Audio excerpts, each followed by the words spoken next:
Good morning, everybody. It's week 15. We are at the end of our season, and so I have brought everything inside that was going to come inside for the winter to see if we can possibly figure out how to keep them over winter and keep them alive and thriving. If not, we will learn. We always learn. I'm going to switch you guys around right away, and we will get started. I have a few things that I want to show you inside, and then we are going to go outside just to kind of wrap up what's out there left. Okay, guys. This is everything that I have brought inside that we are going to try and overwinter. All of these on this side here and all of these on this side here are all pepper plants. Most of them are flowering. We do have some that we're producing from the beginning of the season that I started, so hopefully these will ripen up inside. But there's lots of flowers. I have actually, now that we don't have active wind flow and pollinators and that type of thing, I actually have to go around with a little tiny Q-tip. And here, I can show you. Basically, you just come through and kind of just touch on the inside of the flower there. And then you go to the next flower and just kind of touch on the inside of the flower there. And basically what that does is spreads the pollen and helps pollinate these so that we can still get them going indoors. But they've been inside for about 3 days now, and they are doing really, really good. I'm not seeing any type of shock or anything like that. Good morning, Wit. This purple on these kohlrabi. Gosh, my phone does not even pick it up. I swear, guys, I'm going to get a new phone for next spring because I want these colors to show up on my feed. It is just too pretty not to. The bulbs are starting to grow on those, starting to swell. And in the middle here, we have both broccoli, cauliflower, and kohlrabi. I'm not sure which one is the broccoli, which one's the cauliflower. They're both brassicas, and they both look pretty much the same. They're a little bit differently shaped, but I'm not sure which one's which. And then we got our big old bushel of lemon balm. I wasn't ready to let that go yet. I think that I might continue harvesting that throughout the winter. It is great for anxiety and sleep and depression and all sorts of good things. So we all know that winter sucks sometimes. So if we can have something that'll help us get through that, then that's always a plus.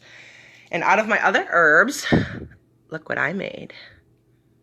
These are sage sticks, also known as a smudge stick. And these bad boys, the theory is that they get rid of bad energy, which totally may be true, but in reality, if you want to get down to the science of it, it actually helps filter and clean the air, which is really, really neat. So I wanted to show you that. I am going to switch you guys around just because I'm going to walk out my house and I don't want to show off all my messiness, so give me 15 seconds. Okay. I'm going to take my coffee and let's go walk outside. Yeah, I think that we're definitely going to have to get another grow light, and we are going to need to put tin foil up in that closet so that the light and the heat and everything can stay focused on the plants where it's most needed. Sorry guys, I got a gate so my dog don't get out. Ooh. Try not to fall on my face this time. Okay. Switch you guys back around. All right, here we go. These ones I could not fit in my house. I packed that closet as full as I possibly could, so unless anybody else wants to take these to overwinter them in their house, they're probably just going to die with the rest of the stuff out here, which is unfortunate. I should have made sure I could fit all my containers before I started my plants. But once again, learning experiences. Our tomatoes up here, not a whole lot of ripening going on except for the yellow Beams pear tomatoes. These have been ripening. I've been picking these off pretty steadily, but everything else is still kind of green, which is expected. When it gets below 50 degrees, then that's when things stop ripening for the most part. So, which we have been at for, I mean, we've had a few warm days, but it's mostly been cold and rainy.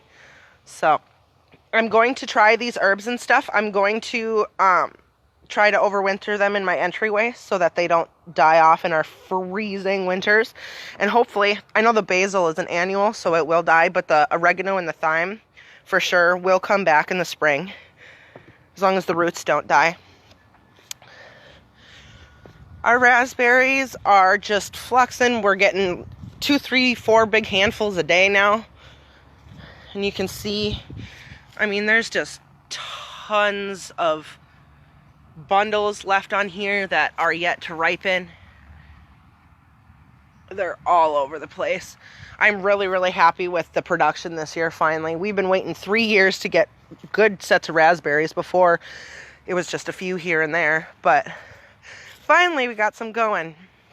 Maybe next year we'll be able to make some jelly. There's tomatoes hiding in these ones, but they most likely will not ripen. If I can find any others. I can't even find them amongst all the mess out here. But this is part of my experiment to see how well they did without being staked up, without being pruned or fertilized. And this is a good example what happens if you don't. I don't know if you can see, but I'm not sure if this is blight or fungus or what is going on here, but you can see the color change in the stem here. It's starting to rot out or do something. I'm not exactly sure because it looks different than blight, but there are little tomatoes on here. But you can see it's definitely a big bushy mess with disease starting to set in, and that's what happens if you don't prune your tomato plants, I guess. But I'm actually really surprised. All of my tomato plants are still super, super, super healthy.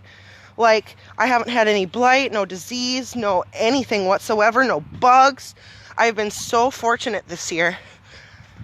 Ugh, sorry, guys, I'm always huffing and puffing and snorting and sniffing. Okay. Yeah, I mean, everything is still beautiful and green. That just makes me so happy and proud. Although they do look very, very bare, because I have defoliated them. I've taken away 90% of all of the leaves, all the suckers off. I've topped the plants so that all the energy is going to the fruit to ripen and not to growing the plant. So any tiny little thing, when I come out here and I find new suckers starting in the armpits, I always pull these off. Here's a good example too.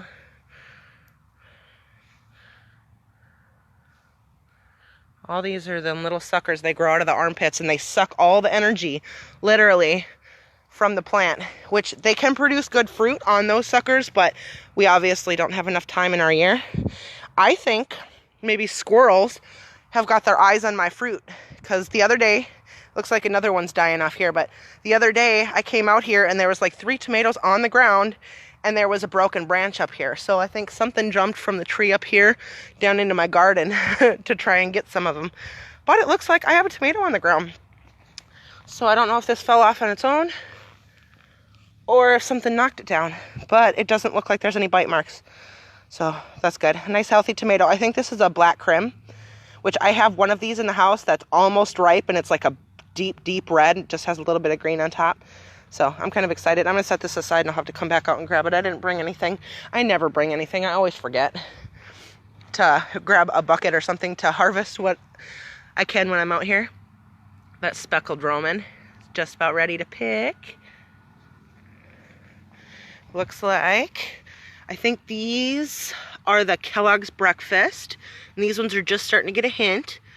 Which, you seen the one we pulled out last week. That mother was massive. It was 1.13 pounds, you guys. That is a massive tomato.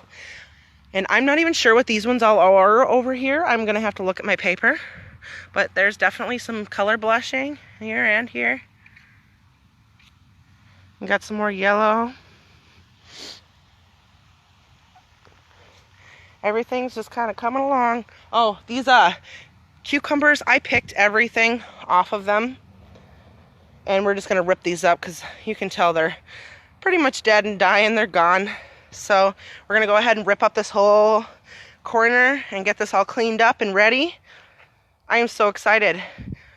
I'm trying to be positive about this because at the end of the year I always get really, really depressed when my garden goes away, but I just got to stay positive because it means I get to plan for next year. So I just got to keep it going.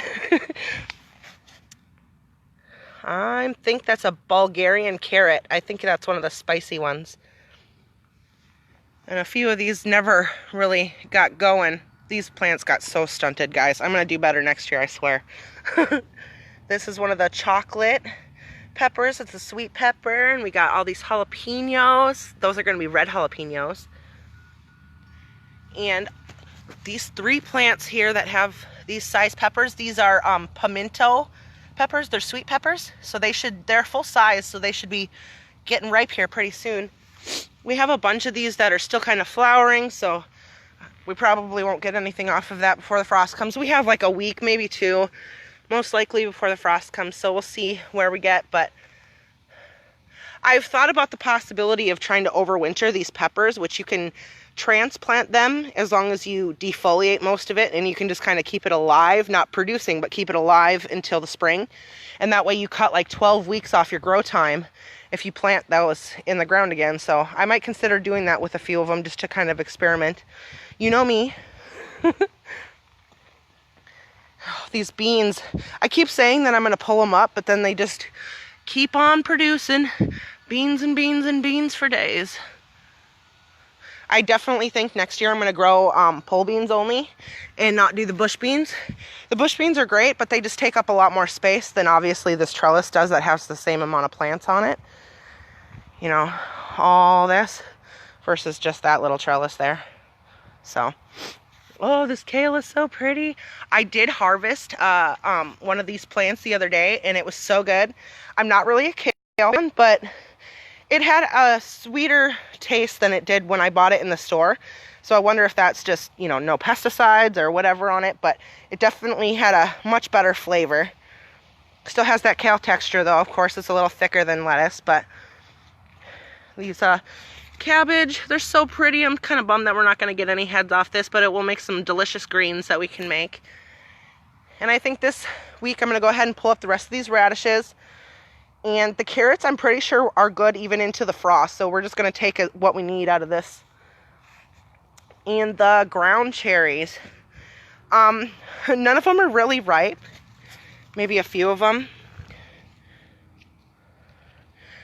But from what I heard, they will continue to ripen in the husks, even off the plant. So if I harvest them and just let them sit until the husks dry out, they should hopefully be ripe. So that's the plan that I'm going to try. I'm going to leave these here. I'll come back and collect them. But that's the plan, is to try and get all those ripening. And I think that's really it. Yeah, guys. My garden's winding down and I'm kind of bummed, but that's okay. There's ups and downs. We're not going to get what we want all the time, right? All right, guys, thank you for being patient with me, and I am excited to start looking through catalogs with y'all, and I'm going to have you guys help me pick out what to put in my garden next year. Should be super exciting. Oh, and one more thing. I know I'm kind of cheesy, but I always put a lot of thought into how to end these videos, of course, and I always bomb it. And I was sticking with the Hakuna Matata thing for a while, but I think I came up with something better. And it just kind of stuck with me. So go plant yourself.